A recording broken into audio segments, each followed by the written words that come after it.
नमस्कार, मैं हनुमान पुनिया और आप देख रहे हैं अपनी न्यूज़।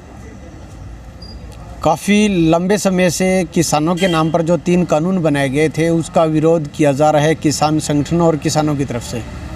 ऐसे में पीपली के अंदर एक बड़ा सम्मेलन किसानों की तरफ से किया जा रहा था और उस सम्मेलन में लाठीचार्ज किया गया था। हालांकि सरकार उसको डिनाई कर रही है, नकार रही है कि वहाँ पर कोई लाठीचार्ज नहीं हुआ, लेकिन मीडिया के माध्यम से आप तक पूरी डिटेल में वो पहुँचा था और अपनी न्यूज़ ने भी वो पूरा मामला कवर किया था। और ऐसे में अब कई किसान संगठन, एक तरफ जहां सरकार ये कह रही है कि ऐसा कोई लाठीचार्ज नहीं किया गया था, कोई किसी को छूट नहीं दी गई थी, वहीं दूसरी तरफ किसान संगठन जो है वो कह रहे हैं कि किसानों के साथ वहां पर लाठीचार्ज हुआ था और ऐसे में इस मामले की जांच की जानी चाहिए। तो जब सरकार इस मुद्दे पर कोई कार्रवाई नहीं कर रही थी तो ऐसे में कई किसान संगठनों की तरफ से सामूहिक रूप से एक हाई कोर्ट के अंदर ये एक याचिका दायर की गई थी।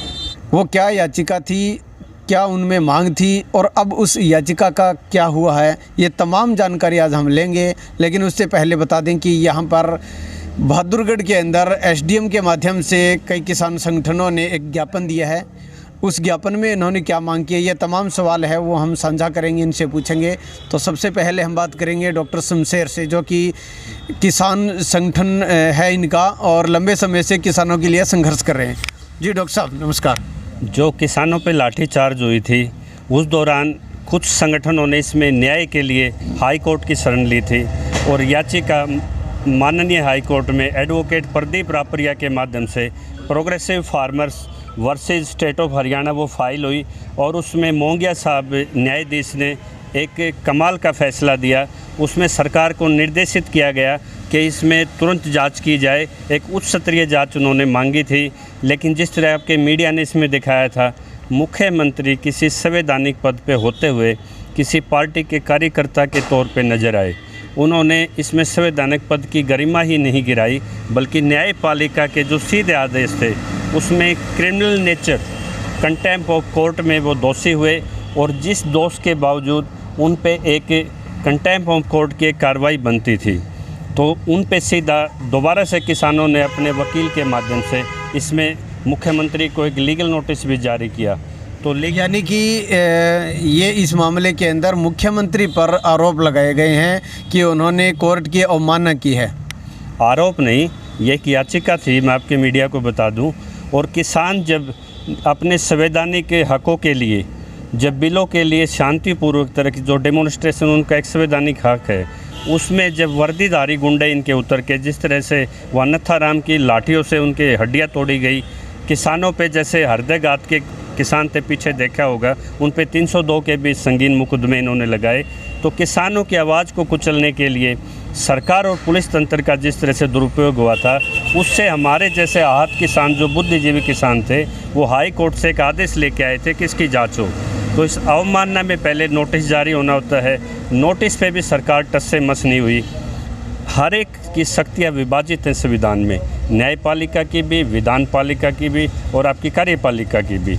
लेकिन जब मुख्यमंत्री उसमें जांच को वो ऑब्जर्व करते, जो डीजी पुलिस ने जांच करनी थी, चीफ सेक्रेटरी ने देखना था किसके आदेश हुए थे, बचकाना बयान मीडिया के सामने आए, जेजेपी कुछ कह रही है इसमें, गृह मंत्री जी कुछ कह रहे हैं और इतना किसानों के साथ मजाक एक नई प्रक्रिया के साथ करके मुख्यमंत्री जी आज गोहाना में, बड़ौदा में या वोट मांगने के लिए आते हैं, जब किसान पे लाठीचार्ज करके हाई कोर्ट की सीधी डायरेक्शन है कि आप इंक्वायरी कीजिए। इंक्वायरी ना करके वो किसानों को यहाँ से भ्रमित करने की कोशिश कर रहे हैं, जबकि किसान वर्सेस सत्ता का यह एक चुनाव है।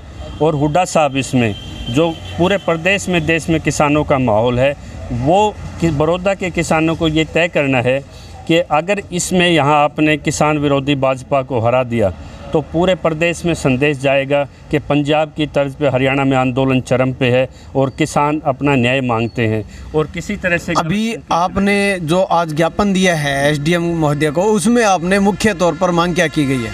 उसमें मांग ये की कि लीगल नोटिस के बाद जब कोई रिस्पॉन्स नहीं आया तो उसके बाद तुरंत किसानों ने इस पर माननीय जो अधिवक्ता होते हैं, महाधिवक्ता, एडवोकेट जनरल्स, ये आपको एक त्रुटि बता दूं मैं आपको, कंटेम्प्ट ऑफ कोर्ट 1971 में आज तक एक वीआईपी कल्चर की बू आती है जब किसी सामान्य आदमी पे कंटेम्प्ट होती है तो सीधी कार्रवाई हो जाती है, लेकिन संवैधानिक पदों के लिए एक लीगल ओपिनियन एजी का होना होता है, जिसमें ये प्री स्क्रूटनिंग पे देखना होता है इसके कंटेंट क्वालिफाई है कि नहीं है।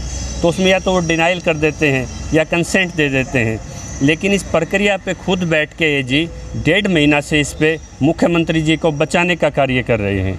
तो ये एक ऐसी स्थिति उन्होंने उत्पन्न कर दी, क्योंकि कानून में सेक्शन 15 में इसके लिए टाइम बाउंड फ्रेम नहीं है। एक समरी ऑर्डर होना था जो 15 दिन में निकल जाना चाहिए था।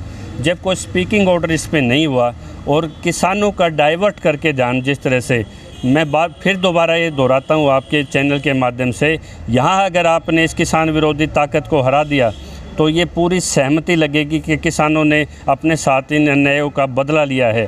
और यदि गलती से यहाँ पे किसान विरोधी ताकतें जीत जाती हैं तो बीजेपी के झूठे प्रचार पे और जो किसान विरोधी जो कार्यक्रम है उस पर एक तरह से मोहर लग जाएगी। चलिए, आपने ये बताया कि इस तरह से किसान संगठनों ने जो ये ज्ञापन दिया है, तो और कहीं पर भी इसी तरह का चल रहा है क्या है? आगे क्या आपका इसमें एजेंडा रहेगा?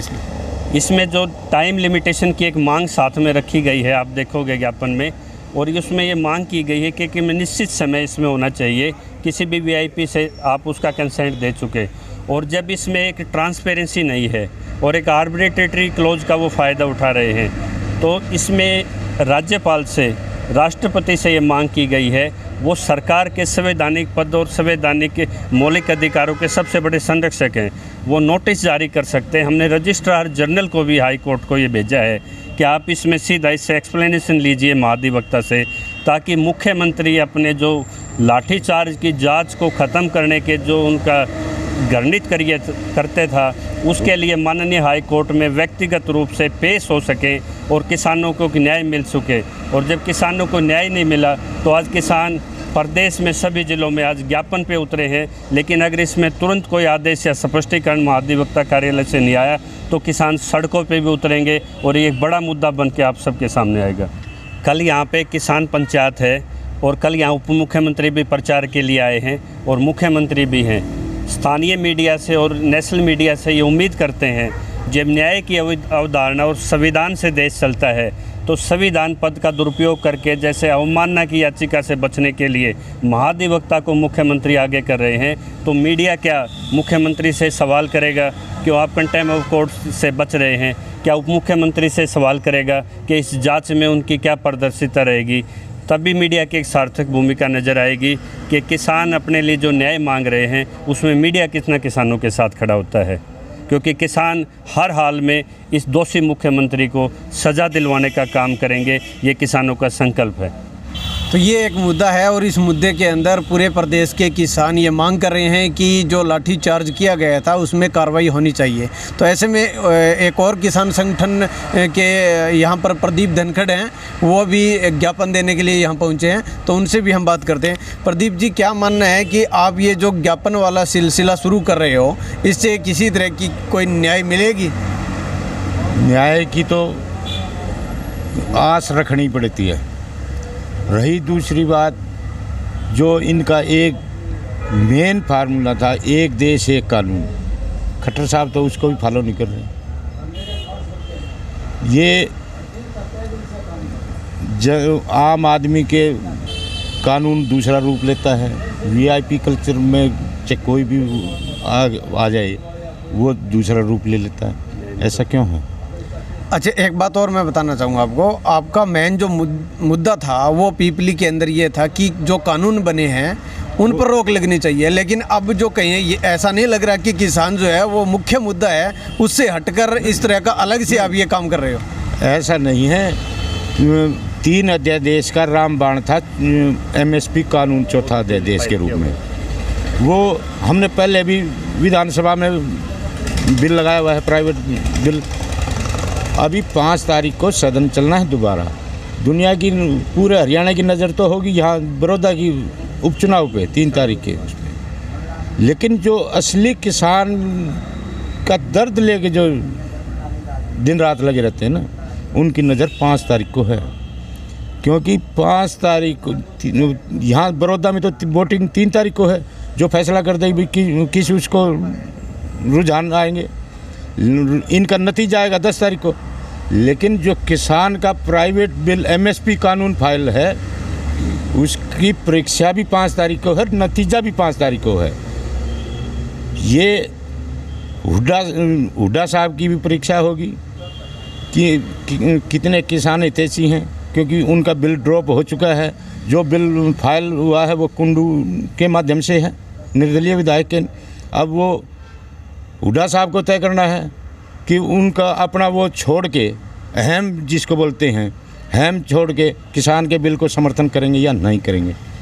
चलिए, ये पूरा मामला है। मैं बता दूं कि किसानों ने जहां 3 पहले कानून थे उनका विरोध शुरू किया था और उसमें मुख्य जो एजेंडा था, मांग थी, वो एमएसपी की थी कि एमएसपी बने रहना चाहिए, उसमें मेंशन होना चाहिए। और ऐसे में अब एक और जो हरियाणा सरकार की तरफ से, हरियाणा सरकार से उम्मीद है कि एक न्याय इस बात का है, मांग रहे हैं कि ये जो एमएसपी है उसका जैसे प्रावधान पंजाब सरकार ने किया है उसी तर्ज पर हरियाणा सरकार भी करे और वो एक प्राइवेट बिल है वो विधानसभा में रखा जाएगा 5 तारीख को विधानसभा सत्र शुरू होने वाला है और उसमें रखा जाना है। और उस विधानसभा सत्र के अंदर देखना ये होगा कि कांग्रेस पार्टी उसमें समर्थन देती है या नहीं देती है। ये भी एक किसान संगठनों की उस पर नज़र रहेगी। तो देखना ये होगा कि उस 5 तारीख को क्या ये जो एक मामला है उस मामले के अंदर किसानों की जो एक उम्मीद बनी हुई है उस पर वो किस तरह से कितना खरा उतर पाते हैं।